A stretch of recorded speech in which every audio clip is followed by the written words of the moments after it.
নমস্কার, হিলি নিউজ বাংলায় আপনাদের সঙ্গে আমি মৌমিতা। যে বিশেষ খবরে আলোকপাত করব, বালুরঘাট হাসপাতাল থেকে বাথরুমের নাম করে পালালো যাবজ্জীবন সাজাপ্রাপ্ত বন্দী। চাঞ্চল্য জেলা জুড়ে। বালুরঘাট জেলা হাসপাতাল থেকে পুলিশের নজর এড়িয়ে পালিয়ে গেল এক যাবজ্জীবন সাজাপ্রাপ্ত বন্দী। ঘটনায় চাঞ্চল্য ছড়িয়েছে দক্ষিণ দিনাজপুর জেলা জুড়ে। পুলিশ সূত্রে জানা গিয়েছে, পলাতক বন্দীর নাম লিটন সরকার।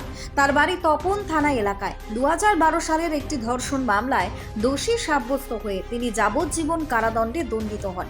অসুস্থতার কারণে চিকিৎসার জন্য তাকে বালুরঘাট জেলা হাসপাতালে আনা হয়েছিল। অভিযোগ, চিকিৎসাধীন অবস্থায় বাথরুমে যাওয়ার কথা বলে তিনি পুলিশের নজর এড়িয়ে হাসপাতাল চত্বর থেকে পালিয়ে যান। বিষয়টি জানাজানি হতেই তৎপর হয়ে ওঠে পুলিশ প্রশাসন। জেলার বিভিন্ন এলাকায় শুরু হয়েছে তল্লাশি অভিযানও। ঘটনার সত্যতা স্বীকার করেছেন দক্ষিণ দিনাজপুর জেলা পুলিশ সুপার চিন্ময় মিত্তাল।